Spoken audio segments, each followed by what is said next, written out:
بسنته انجلى نوري لهدي الحق أرشدنا السلام علیکم ورحمۃ اللہ وبرکاتہ۔ الحمد للہ رب العالمین والصلاة والسلام علی نبینا محمد افضل البشر اجمعین والتابعین له بإحسان الى یوم الدین۔ اللہم اجعلنا من هؤلاء الموفقین المبارکین المعافین المحسنین المتبعین لکتابک وسنت نبیک یا رب العالمین۔ حضرات خواتین اور معزز سامعین، سب سے پہلے تحیہ اسلام قبول کیجئے۔ السلام علیکم ورحمۃ اللہ وبرکاتہ۔ آج کا ہمارا موضوع درس تفسیر ہے اور ہفتے میں ایک ہی دن چہارشنبے۔ یہ درس تدبر قرآن یا تفسیر تدبر قرآن، القرآن تدبر و عمل کے شعار کے تحت کافی عرصے سے چل رہا ہے اور رات کو 8 بجے شروع ہوا کرتا تھا، لیکن چونکہ رمضان میں تمام دروس کے اسکیجول کو ذرا شروع میں جو بہت تھک شروع ہوئے تھے، لیکن سامعین اور مشاہدین و ناظرین کی خواہش کو مد نظر رکھتے ہوئے جو زیادہ تر ریکارڈنگ کو بعد میں سنتے ہیں ٹیلی گرام پر بڑی تعداد، پھر دوسرے نمبر پر واٹس ایپ وغیرہ پر، ان تمام لوگوں کی خواہشات کو مد نظر رکھتے ہوئے سعودی ٹائم کے اعتبار سے نماز ظہر کے بعد کا وقت یعنی 12:15 سے ہم شروع کرتے ہیں 12:30 کے درمیان، اور یہی شروع میں اعلان کیا گیا تھا، یعنی زیادہ 12:30 بجے تک جاتا ہے، اس سے زیادہ لیٹ الحمدللہ نہیں ہوتا۔ تو آج ہم آپ کے سامنے تفسیر تدبر و عمل سورہ البقرہ کی آیت نمبر 44 یا 44 کی تفسیر لے کر آئے ہیں، اور ذرا گزشتہ سے پیوستہ کا بھی جائزہ لیں گے۔ تو سماعت فرمائیے، آغاز کرتے ہیں تعوذ بسم اللہ سے۔ اعوذ باللہ من الشیطان الرجیم، بسم اللہ الرحمن الرحیم۔ أتأمرون الناس بالبر وتنسون أنفسكم وأنتم تتلون الكتاب أفلا تعقلون۔ یہی ایک آیت ہے، اس کے بعد انشاءاللہ دوسرے ہفتے 2 آیتیں ایک ساتھ رہیں گی، پھر کہیں ایک آیتیں ایک ساتھ ٹاپک اور موضوع کو مد نظر رکھتے ہوئے۔ یہاں پر اللہ رب العالمین نے ایک ضابطہ بیان کیا ہے، اور سب سے بڑا مسئلہ یہ کہ بعض لوگ مس انڈرسٹینڈنگ یا غلط فہمی کی وجہ سے، آپ نے دیکھا ہوگا بہت سے مقررین و خطبہ، حتیٰ کہ بعض رائٹر جنہوں نے یہ صحیح شرعی اصولوں کے مطابق اہل علم سے تلمذ نہ کیا ہو یا as a students of knowledge کے علم نہ حاصل کیا ہو، وہ بھی اس غلط فہمی کا شکار ہوتے ہیں۔ یعنی یہ غلط فہمی بسا اوقات شیطان کا ہتھیار ہوتی ہے۔ وہ یہ کہ اس آیت کو دیکھ کر کہتے ہیں دیکھیں اللہ تعالیٰ نے اس آیت کے اندر کہا ہے کہ خود کرتے نہیں دوسروں کو کیوں کہتے ہو، لہذا ہم خود کرتے نہیں، لہذا لوگوں کو امر بالمعروف اور نہی عن المنکر بھی کرنا چھوڑ دیں، کیونکہ خود عمل پیرا نہیں، اور پھر شیطان اس کام میں لگا دیتا ہے کہ نہ تو کبھی میدان تیار ہوگا، نہ آپ اتریں گے، یا یہ ہے کہ نہ کبھی آپ ہتھیاروں کو تیز کرتے چمکاتے ہوئے رہیں گے، اسی میں زندگی بسر ہو جائے گی اور میدان میں نہیں اتریں گے۔ امام ابن کثیر رحمہ اللہ نے بڑی جامع اس کی تفسیر کی ہے، تفسیر ذرا بعد میں، لیکن پہلے آپ سنیے معنی، اور پھر امام ابن کثیر رحمہ اللہ، حافظ ابن کثیر رحمہ اللہ، جو امام ابن جریر طبری رحمہ اللہ کے بعد اس میں شک نہیں کہ تفسیر سلف میں وہ اونچا مقام امامت میں رکھتے ہیں جن کو کوئی اور شاید نہ پہنچ سکے۔ تو آئیے دیکھتے ہیں کہ سب سے پہلے اس کا معنی، اس آیت کا، آیت نمبر 44 سورہ البقرہ، اور اس کے بعد تفسیر امام ابن کثیر کی، پھر اسی طریقے سے لوگوں کی غلط فہمی کا ازالہ، یہ 3 باتیں آج ہمارے سامنے ہیں۔ لیکن اس سے بھی پہلے گزشتہ شب وسطی کے تحت اللہ رب العالمین نے پہلی آیات میں جو ہم آپ کو پڑھا چکے ہیں کہا وَلَا تَشْتَرُوا بِآيَاتِي ثَمَنًا قَلِيلًا وَإِيَّايَ فَاتَّقُونِ، تو اس میں حقیقتاً اگرچہ یہ آیت بنی اسرائیل کے ساتھ خاص ہے لیکن تمام لوگوں کو شامل ہے، قیامت تک جو کیا کریں، اللہ تعالیٰ کے کلام کو دنیاوی مقاصد کے لیے وہ باطل اس کی تشریح کریں اور اسے بیچیں، اور یا یہ ہے کہ حق بات لوگوں سے دنیاوی مصلحت کے لیے چھپائیں۔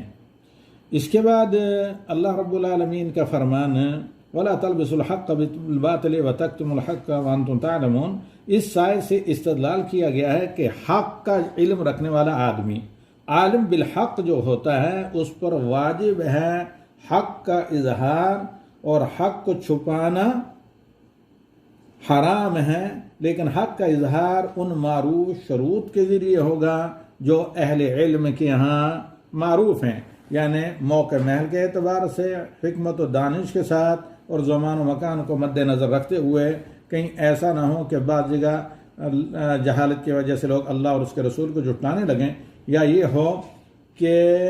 کسی ضرر کو آپ روکنے کے لیے اس سے بڑے ضرر کا سبب بنے۔ تو تفسیریں دیکھ سکتے ہیں، امام علوسی رحمہ اللہ کی تفسیر کی پہلی جلد 247 نمبر صفحہ۔ سوال یہاں پر یہ پیدا ہوتا ہے کہ اس آیت سے کس چیز پر استدلال کیا گیا؟ اس بات پر کہ حق کا علم رکھنے والے کے لیے جائز ہی نہیں، حق کا علم رکھنے والے کے لیے جائز ہی نہیں کہ وہ حق کو چھپائے، بلکہ حرام ہے حق کو چھپانا۔ لیکن اس سلسلے میں مطلب حکمت اور اسی طریقے سے جو شروط اہل علم کے متعارف ہیں ان کو مد نظر رکھ کر نبی صلی اللہ علیہ وسلم کی سیرت کی روشنی میں یہ فریضہ آدمی انجام دے گا، اظہار حق کا اور اضحاق باطل کا۔ آج کا جو ہمارا موضوع ہے، گزشتہ سے ویوستہ سے فارغ ہو کر اس کی طرف ہم آئے ہیں۔ اللہ رب العالمین کا فرمان اتأمرون الناس بالبر وتنسون انفسکم وانتم تتلون الکتاب افلا تعقلون، کیا تم لوگوں کو بھلائی اور اچھائی کا حکم دیتے ہو اور خود کو فراموش کر جاتے ہو، یعنی خود را دیگر را نصیحت اور خود را فضیحت، وانتم تتلون الکتاب، جبکہ تم کتاب کی تلاوت کرتے ہو۔ اس سے مراد اگرچہ اہل کتاب کی کتاب ہیں جن میں نبی صلی اللہ علیہ وسلم کی بشارتیں ہیں خصوصاً، لیکن عموماً اس سے مراد تمام کتابیں ہیں جہاں حق باتیں آپ پڑھیں اور علم آپ کو حاصل ہو، لیکن اسے چھپائیں جو کہ حرام ہے، اسے بیان نہ کریں جو کہ بیان کرنا واجب ہے۔ تو یہاں پر اللہ رب العالمین کہتا ہے کہ کیا تم لوگوں کو تو بھلائی کا حکم دیتے ہو اور اپنی ذات کو بھول جاتے ہو، وَأَنْتُمْ تَتْلُونَ الْكِتَابَ، اور تم کتاب کی تلاوت کرتے ہو، پڑھتے بھی ہو، سمجھتے بھی ہو، اور تمہارے علم میں بھی یہ بات ہے، افلا تعقلون، کیا تمہیں عقل نہیں ہے؟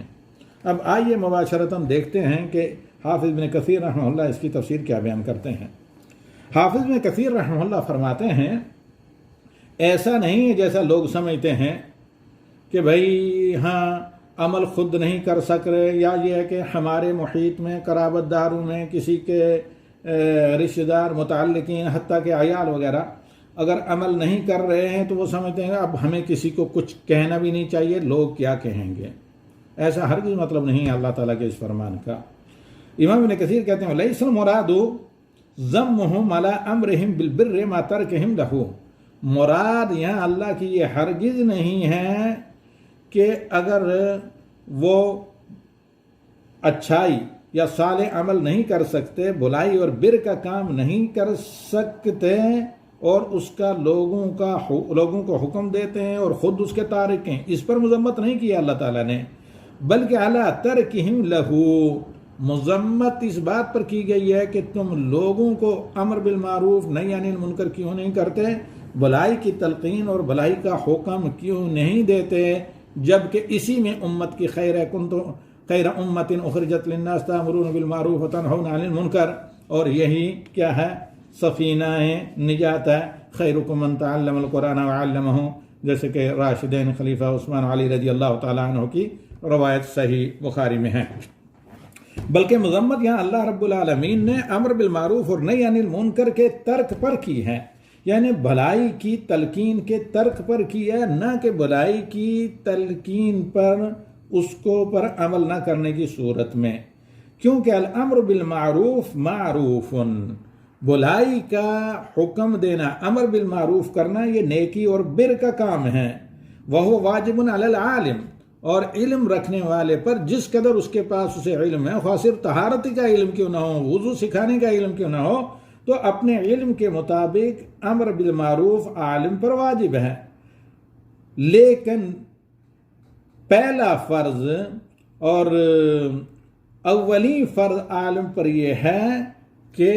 امر کے ساتھ ساتھ خود اس پر عمل کرے. یعنی خود یہاں پر عمل کرنے کا حکم دیا گیا ہے.